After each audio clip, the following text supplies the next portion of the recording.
اللہم صلی علی سیدنا محمد وعلی آل سیدنا محمد۔ سورۃ الفتح یہ مدینے میں نازل ہوئی، اس میں 29 آیتیں اور 4 رکوع ہیں۔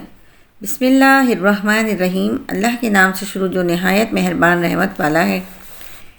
بے شک ہم نے تمہارے لیے روشن فتح کا فیصلہ فرما دیا تاکہ اللہ تمہارے صدقے تمہارے اپنوں کے اگلے اور پچھلے گناہ بخش دے اور اپنا انعام تم پر تمام کر دے اور تمہیں سیدھی راہ دکھا دے، اور اللہ تمہاری زبردست مدد فرمائے۔ وہی ہے جس نے ایمان والوں کے دلوں میں اطمینان اتارا تاکہ ان کے یقین پر یقین میں اضافہ ہو، اور آسمانوں اور زمین کے تمام لشکر اللہ ہی کی ملک ہیں، اور اللہ علم والا حکمت والا ہے، تاکہ وہ ایمان والے مردوں اور ایمان والی عورتوں کو ان باغوں میں داخل فرما دے جن کے نیچے نہریں بہتی ہیں، ہمیشہ ان میں رہیں گے، اور تاکہ اللہ ان کی برائیاں ان سے مٹا دے، اور یہ اللہ کے ہی یہاں بڑی کامیابی ہے، اور تاکہ وہ منافق مردوں اور منافق عورتوں اور مشرک مردوں اور مشرک عورتوں کو عذاب دے جو اللہ پر برا گمان کرتے ہیں۔ بری گردش انہی پر ہے، اور اللہ نے ان پر غضب فرمایا اور ان پر لعنت کی، اور ان کے لیے جہنم تیار فرمائی، اور وہ کیا ہی برا ٹھکانہ ہے۔ اور آسمانوں اور زمین کے سب لشکر اللہ ہی کی ملکیت میں ہیں، اور اللہ عزت والا حکمت والا ہے۔ بے شک ہم نے تمہیں گواہ اور خوشخبری دینے والا اور ڈر سنانے والا بنا کر بھیجا تاکہ اے لوگو تم اللہ اور اس کے رسول پر ایمان لاؤ اور رسول کی تعظیم و توقیر کرو، اور صبح و شام اللہ کی پاکی بیان کرو۔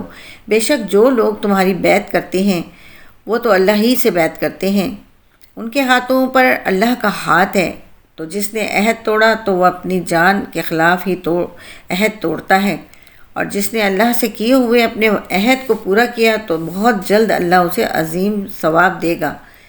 پیچھے رہ جانے والے دیہاتی اب تم سے کہیں گے کہ ہمیں ہمارے مال اور ہمارے گھر والوں نے مشغول رکھا، تو اب آپ ہمارے لیے مغفرت کی دعا کر دیں۔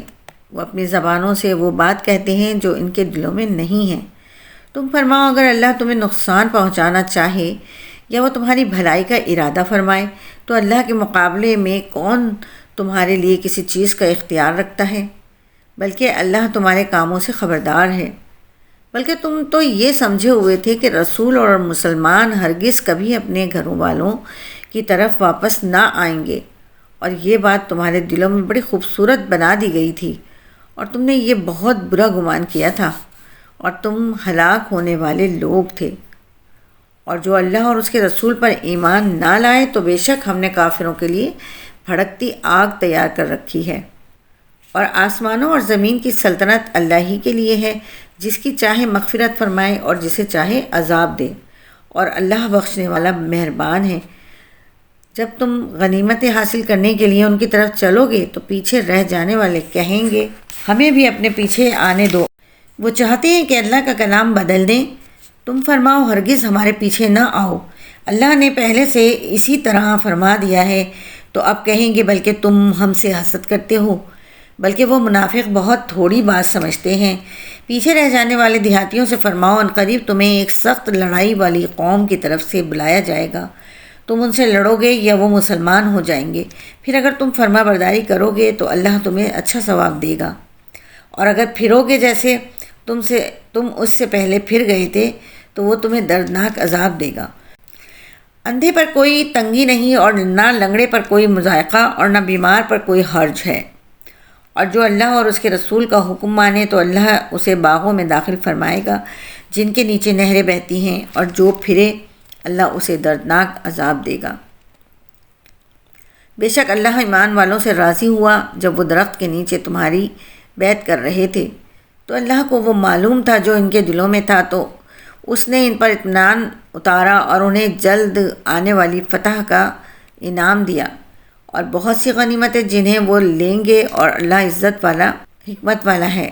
اور اللہ نے تم سے بہت سی غنیمتوں کا وعدہ کیا ہے جو تم حاصل کرو گے، تو تمہیں یہ جلد عطا فرما دی، اور لوگوں کے ہاتھ تم سے روک دیے، اور تاکہ ایمان والوں کے لیے نشانی ہو، اور تاکہ وہ تمہیں سیدھا راستہ دکھائیں۔ اور دوسری غنیمتوں کا بھی وعدہ فرمایا ہے جن پر تمہیں قدرت نہیں، انہیں اللہ نے گھیر رکھا ہے، اور اللہ ہر چیز پر قادر ہے۔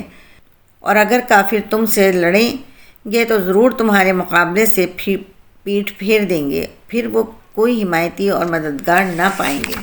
اللہ کا دستور جو پہلے لوگوں میں گزر چکا ہے اور تم ہرگز اللہ کے دستور میں تبدیلی نہ پاؤ گے، اور وہی ہے جس نے وادی مکہ میں کافروں کے ہاتھ تم سے روک دیے اور تمہارے ہاتھ ان سے روک دیے، حالانکہ اللہ نے تمہیں ان پر قابو دے دیا تھا، اور اللہ تمہارے کام دیکھتا ہے۔ اور وہی لوگ ہیں جنہوں نے کفر کیا اور تمہیں مسجد حرام سے روکا اور قربانی کے جانوروں کو روکا، اس حال میں کہ وہ اپنی قربانی کی جگہ پہنچنے سے رکے ہوئے تھے۔ اور اگر مکہ میں کچھ مسلمان مرد اور مسلمان عورتیں نہ ہوتے جن کی تمہیں خبر نہیں، اور یہ بات نہ ہوتی کہ تم انہیں روند ڈالو گے، پھر تمہیں ان کی طرف سے لا علمی میں کوئی ناپسندیدہ بات پہنچے گی تو ہم تمہیں کفار مکہ سے جہاد کی اجازت دے دیتے۔ ان کا یہ بچاؤ اس لیے ہے کہ اللہ اپنی رحمت میں داخل کرتا ہے جسے چاہتا ہے۔ اگر مسلمان وہاں سے ہٹ جاتے تو ہم ضرور ان میں سے کافروں کو دردناک عذاب دیتے۔ اے حبیب، یاد کریں جب کافروں نے اپنے دلوں میں زمانہ جاہلیت کی ہٹ دھرمی جیسی ضد رکھی تو اللہ نے اپنا اطمینان اپنے رسول اور ایمان والوں پر اتارا اور پرہیزگاری کا کلمہ ان پر لازم فرما دیا، اور مسلمان اس کلمے کے زیادہ حقدار ہیں اور اس کے اہل تھے، اور اللہ سب کچھ جاننے والا ہے۔ بے شک اللہ نے اپنے رسول کا سچا خواب سچ کر دیا۔ اگر اللہ چاہے تو تم ضرور کچھ مسجد حرام میں امن و امان سے داخل ہوگے، کچھ اپنے سروں کے بال منڈاتے ہوئے اور کچھ بال ترشواتے ہوئے۔ تمہیں کسی کا ڈر نہیں ہوگا، تو اللہ کو وہ معلوم ہے جو تمہیں معلوم نہیں۔ تو اس نے مکے میں داخلے سے پہلے ایک نزدیک آنے والی فتح رکھی۔ وہی اللہ ہے جس نے اپنے رسول کو ہدایت اور سچے دین کے ساتھ بھیجا تاکہ اسے اب سب دینوں پر غالب کر دے، اور اللہ کافی گواہ ہے۔ محمد اللہ کے رسول ہیں اور ان کے ساتھ والے کافروں پر سخت آپس میں نرم دل ہیں، تو انہیں رکوع کرتے ہوئے سجدے کرتے ہوئے دیکھے گا۔ اللہ کا فضل و رضا چاہتے ہیں، ان کی علامت ان کے چہروں میں سجدوں کے نشان سے ہے۔ یہ ان کی صفت تورات میں مذکور ہے اور ان کی صفت انجیل میں مذکور ہے۔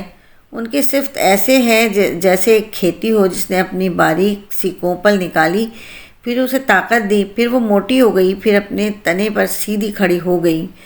کسانوں کو اچھی لگتی ہے۔ اللہ نے مسلمانوں کی یہ شان اس لیے بڑھائی تاکہ ان سے کافروں کے دل جلائے۔ اللہ نے ان میں سے ایمان والوں اور اچھے کام کرنے والوں سے بخشش اور بڑے ثواب کا وعدہ فرمایا ہے۔ صدق اللہ العظیم۔